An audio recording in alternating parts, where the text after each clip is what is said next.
about to hear a revolution in talk radio, Liberty Talk Radio, where the critical thinking will defrag your mind of propaganda-ridden viruses induced by mass media news programming. No BS here, just the facts. And now we present to you America's quintessential iconoclastic anomaly. Wow. In talk radio, your host, Joe Cristiano. Welcome, everyone, to Liberty Talk Radio. This morning, we've had more technical difficulties. If NASA had the technical difficulties we had today, they'd shut down the entire space program.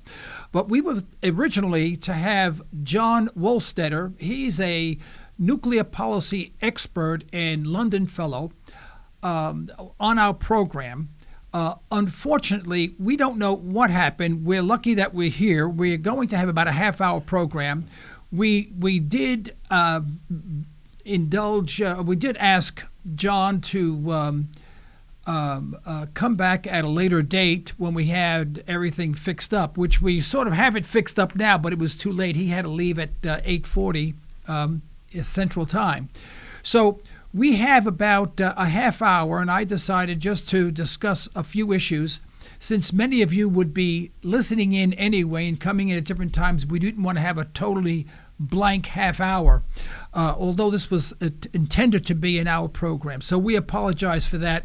As you can see, every week we install new equipment, we upgrade, we change. It seems we change something every single week, and then we fight for a couple of weeks trying to get it to integrate with all the other gizmos in here in the studio.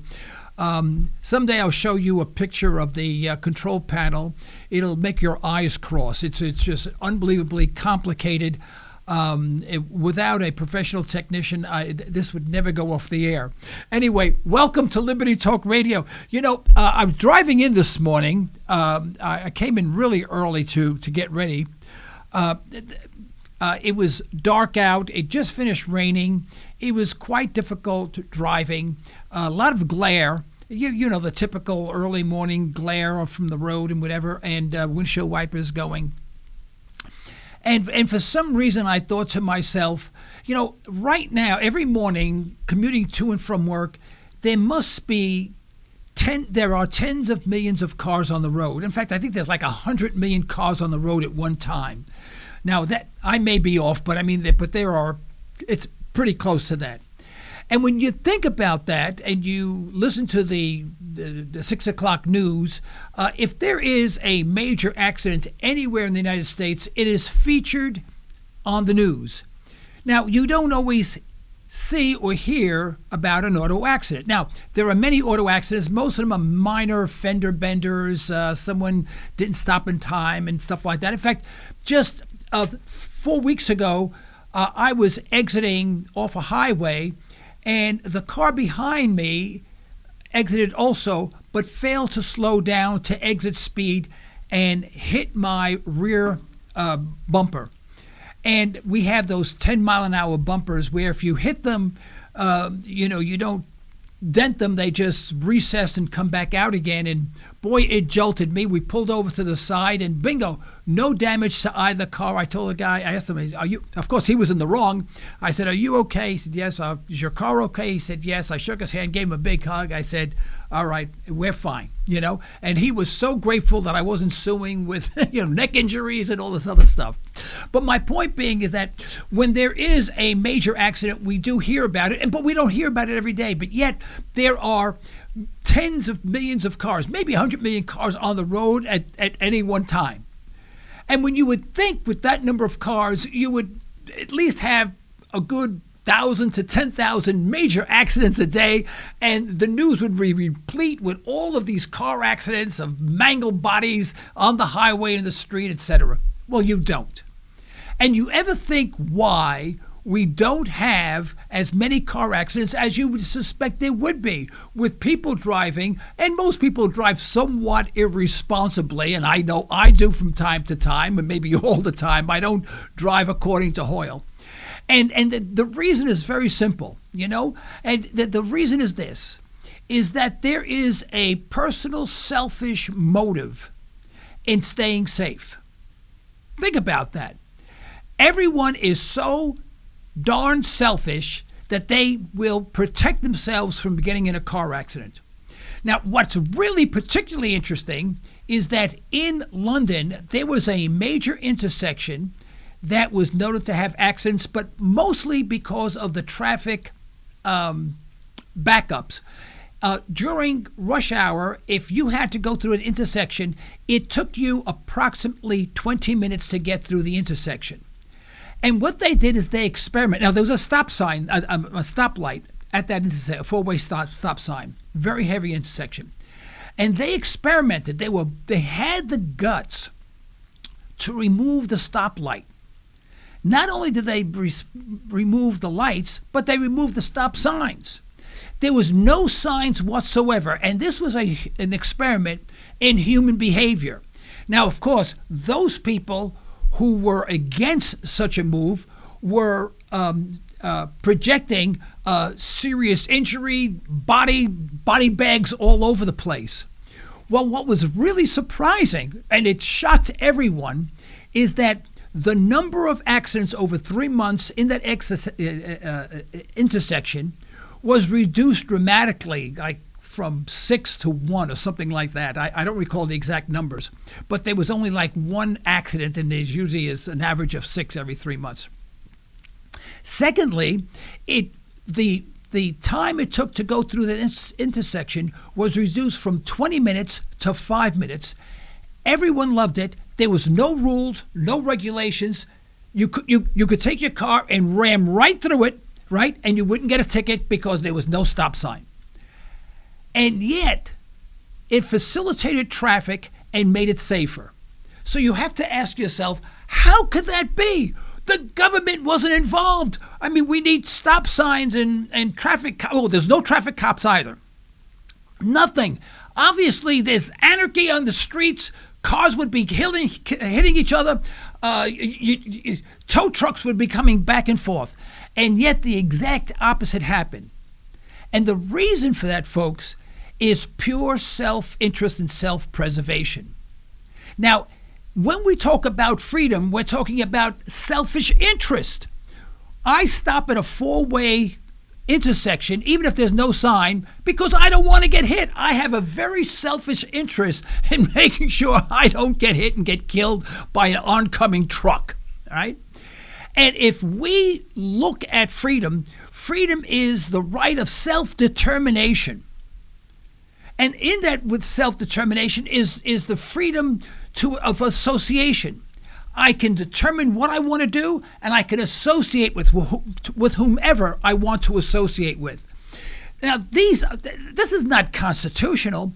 These are basic human rights. These are basic human rights that we should be focusing on, and not legislation by all of these public officials. Now, I hate to call them public officials because to me they're more like pubic officials, because they all have some agenda, the reason why they're doing things. It's not because it's the right thing to do. It's because it makes them look good, or it enhances their probability of being reelected or whatever. They have some sort of agenda. So pubic officials are of absolutely no value to us whatsoever. One thing we all have in common, I don't care if you're race, color, creed, religion, I don't care. We all have the instinct of self-preservation. And that intersection in London proved exactly that. Now, am I suggesting that we take all signs down? No, I don't. Now, some signage really serves a very, very important purpose. For example, you're riding on a highway and the sign says, slow down to 25 miles an hour. That's because around the bend, there's a turn, and it may be a 90-degree turn, and you need to go 25 miles an hour or you go off a cliff. So they need to alert you in advance because you can't see that coming. And of course, that is logical, because if you didn't have that sign, you'd go off the cliff. You'd be going too fast and most likely get in a car accident. So I'm not suggesting that all road traffic signage is bad. Most of it is very, very good. My point being is that the instinct of self-preservation, of selfish interest is paramount in everything that we do. When I go into business to do one thing: make money. Now, people go into business because they love what they do. They become carpenters because they love woodwork. But they wouldn't be carpenters very long if they lost money on every item that they made. So they not only have to be a good carpenter, but they have to be efficient, they have to be competitive, and they have to provide good service in order to make a profit. And that profit motive keeps them straight in line to serve the customer, to provide the customer with a higher standard of living than they had before, while they are getting reimbursed and they increase their standard of living. In other words, all boats get raised. You know, the lake raises all boats. That's the free enterprise system. Now, we get government involved. Why? I haven't the foggiest idea. But it makes gives the politicians this aura of, geez, if it wasn't for me, if you had not voted for me, we would have chaos. You're so lucky that you voted for me, and now we have this system and controls and restrictions and anti-discrimination laws, which we're going to get into in a second. Now, we're going to talk a little bit, and we're going to connect the dots here between the lack of signage in London, right, and the RFRA Act. That's the Religious Freedom Restoration Act, which is insane in and of itself. But before we do, it's almost a quarter to the hour. What I'd like to do is just take a quick break because we owe it to our sponsors to do so. We're going to take a quick break, and when we come back, we're going to talk about the Religious Freedom Restoration Act and the idiocy of the entire piece of legislation and all the arguments for and against it. Don't go away. We'll be right back.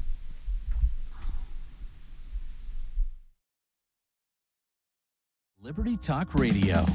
Political talk derived from a historical perspective. Not always palatable, but good food for thought. Pure libertarian talk with host Joe Cristiano. LibertyTalkRadio.com.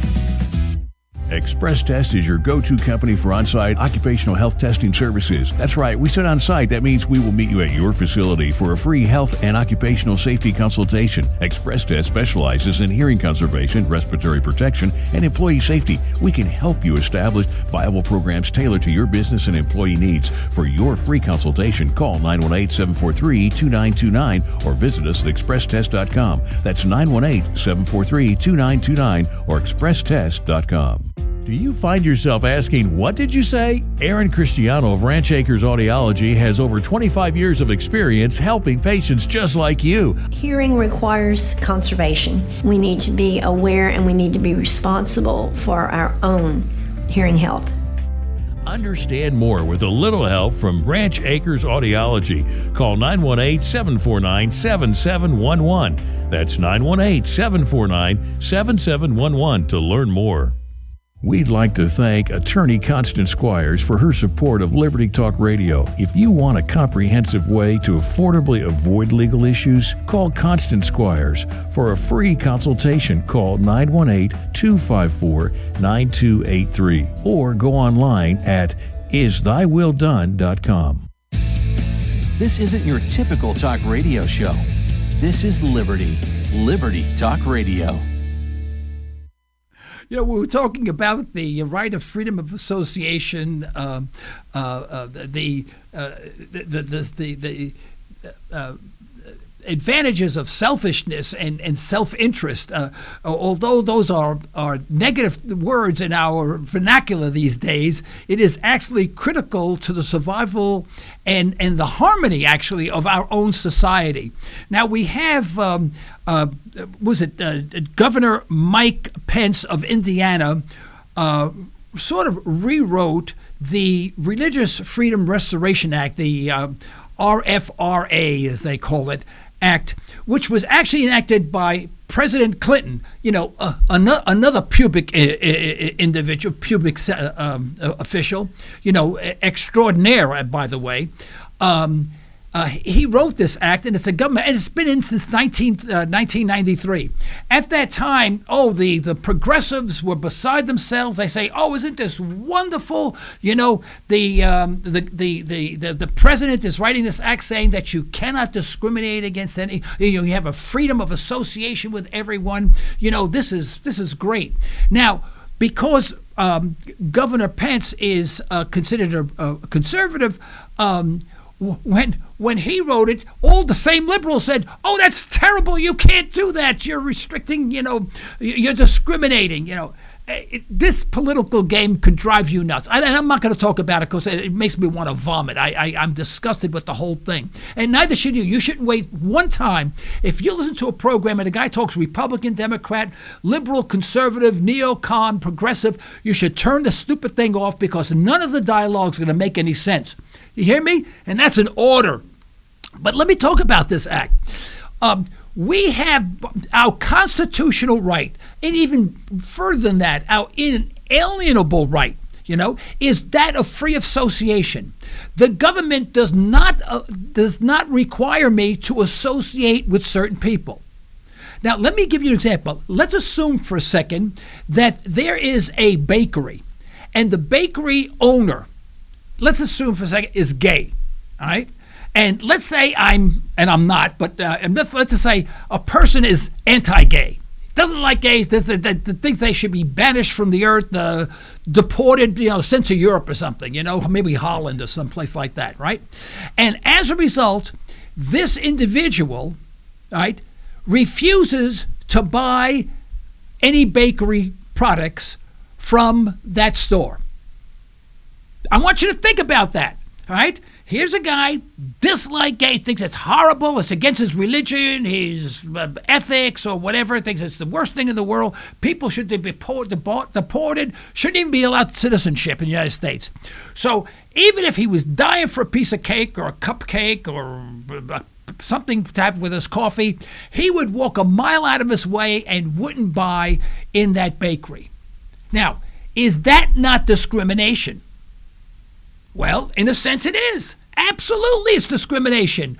But it's discrimination, right? A person is exercising their inalienable right of freedom of association. Now, the government doesn't come down and say there's nobody in the street like you see in these old movies with the communists watching everybody saying, you just passed by the bakery shop. You are going for coffee. Did you not want to buy a cupcake? Oh, yes, comrade. Well, you are discriminating. You should buy the cupcake here. No, they don't do that. I mean, it's stupid. I know what I'm saying is stupid because the whole stupid idea behind it is stupid, All right, and please call in 888-773-4496, especially if you disagree with me. 888-773-4496, all right? So this person is discriminating, but yet didn't get in trouble. No one's watching him. Didn't have to fill out any forms. Didn't have to report to any public official or anything like that. Right? Now, turn that around. You have a guy who has a bakery, and he has strict religious convictions, and a gay person walks in. Now, how he knows he's gay is beyond me. But let's just say he somehow found out he's gay. Oh, because the guy wants a birthday cake, and the guy's name is Ralph, and his bride is named Bob. All right, so the guy assumes that they're gay, and he says, "I like a birthday cake." He says, "I'm sorry, I don't bake cakes for gay weddings against my religion." Well, all of a sudden, there's discrimination. Now, wait a minute. When the straight guy avoided the gay bakery, that was okay. That was not discriminatory. But now when the straight guy refuses to serve the gay person, that's discriminatory. But you see, you have right of association on one side of the fence and no right of association on the other. You can't have that. Now, I have read about 6 or 8 articles in depth on this subject. And quite frankly, they use words that are this long, half of them I don't understand. But they write in such convoluted, technical language that you're not sure what they're saying. I had a lot of difficulty understanding because they use all these funny words to get around what they're trying to say, and you have to diagram the sentence to determine what they're saying. My point being is very simple. We have the inalienable right of freedom of association. If I own a store and someone walks in and the guy has a blue sweater on and I don't like blue sweaters and say, get out of my store. I don't like blue sweaters. I don't care how much money you have, how much you want to pay me, get out. I have the right to do that. Now you say, well, that's discriminatory. But think about it. Why don't all 100 million cars a day crash, right? Because of a selfish motive, right? They're very, very selfish motive. People want to gain by getting from point A to point B without getting injured. In this case, when they say to someone, I don't want your business, that's suicide. Now, that's not automotive suicide, it's business suicide. Because that person will say, fine, you don't want to bake me the cake because I'm gay, I'm going to go to the bakery across the street. They'll be more than happy to bake me a cake, right? And the person loses business. Now, what's the purpose of the person being in business? To make a profit. I have never heard anyone say, I'm going to business with the express purpose of losing money. And when they deny someone because for whatever reason they are denying themselves of a profit, right? But they are preserving the right of freedom of association. Now I'm going to get into something that is very, very, very sensitive, and I don't mean to cast any dispersions at all. I'm just stating fact. When I was young, I worked on the fringes of what they call the Jewish Garment District in New York. Now, talking about a closed loop system, and again, I'm not casting dispersion. I'm just saying this is a reality. In that system, if you, in my opinion, if you were not within that community, if you did not have the approval of the rabbi of that community, you didn't get in. I mean, talking about freedom of association, that was a religious organization, if you will, that made sure that people of the same religion were given priority over people of other religions. Now, I was not Jewish. My father had a subcontracting business sewing gloves. They came to my father only when they needed them. When they couldn't get the gloves from overseas and they needed a rush job, then they came to him. In other words, they used my father. Now, my father did business with them because he made money. He knows he was being discriminated against. But yet, how come all of the people in the Jewish community, the Jewish Garment District, how come they weren't all in jail for discriminating? You see, well, now the argument goes, well, they were the minority, so the minority, we overlook the fact, not that we allow it, but we overlook the fact that because they're minorities, they can discriminate. But if you're a sort of in majority, however you want to define that, and you exercise your inalienable right of freedom of association, you're discriminating, you go to jail. Folks, you understand what I'm trying to say, is that it is, forget about the Constitution, forget about everything. I have the right to associate with anyone I want. Let's say I'm dating. I'm 16 years old, and I'm hot to date a girl, And every guy who's normal is hot to date a girl when he's 16 years old, right? Now, even then, do I discriminate? You bet I do, First of all, I love redheads. If there was a girl I never met a redhead, by the way. I never dated a redhead. I always wanted to date a girl with red hair. That's discriminatory. You're saying, well, what about the girls who are brunettes and the blondes? I said, no, I want to date a redhead. But that's discriminatory. You're going to jail for that. But I have the right of freedom of association. It's an inalienable right. Now, if we take that away, then we need government officials to monitor every purchase we make has to be evaluated based on that lack or adherence to freedom of association. In other words, there would be more people monitoring us than people buying products and services from other people, which is impossible. Now, I object to the fact that Bill Clinton, a probably pubic official number one would even write a stupid thing like the Religious Freedom Restoration Act. What restorate what? Now, if in fact, now the argument goes that, well, look what happened in the South. Well, that was different. That was when the state allowed slavery. Yes, and it took a long time for the psyche of the citizen to say, hey, people of color are not slaves. And it did take time. And now they did, in fact, disallow people for going in to buying things. But even if there were no laws, eventually somebody would come along and say, this town is 20% black people. If I allow everyone in, the white people and the black people, I can increase my profits. I mean, eventually that would occur. It would be a natural process. Now, slavery was an unnatural process, but it wasn't of the people. It was of the state. The state's the one that enforced discrimination. So don't tell me that the state was protecting us. No, the state was creating discrimination, so that argument is not valid. Understand that if you want to sell something to somebody, sell it to them. The state does not grant you the right of freedom of association or lack of association. What if I married a girl because she was of the same ethnicity and religion that I was, but I didn't want to marry a girl of a different religion or different? Say, my wife's Irish, by the way. She's a sweetheart, all right? And thank you. And I just got notification. 3 minutes left. It's going quickly.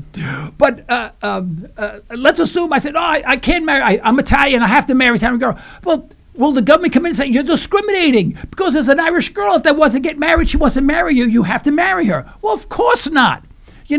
All of this government garbage of people, the progressives and the conservatives coming in, weighing in with all of their legal mumbo-jumbo words that I can't even pronounce, is all stupid garbage because all these pubic officials are trying to make a name for themselves so they can garner votes. Folks, you have freedom of association. Do whatever you want. If I had a bakery, I would sell to everybody, even the Martians, if they came down, because I want to make a profit. I'm not that stupid. Okay, are we about finished today? I'm asking my we're about done. 2 minutes. Yeah, he says 2 minutes, and I'm about finished, he said. Okay, yeah. Let me see. I'm going to take a look at my notes. All right. Well, we can take the same about religion. What if I choose one religion over another? Is that not discriminatory? Why not? Well, now we need a state religion where everyone belongs to the same religion. No more discrimination. It's ridiculous. Okay, I just wanted to blab about that. I apologize for not having John Holstetter on. We're going to have him on a later date. We just ran out we just installed new equipment and we're having growing pains. Okay, why don't we start the ending music and stuff like that, and we'll end this broadcast, and you will be rid of me for the day at least. Okay. All right. We'd like to thank everyone for listening in. We'd like to thank our sponsors for their financial support. You can further the cause of liberty by recommending this program to your friends, but let us hear from you. Our email address is comments@libertytalkradio.com. All right. Until next time, this is Joe Cristiano. You've been listening to Liberty Talk Radio. Stay well and stay tuned.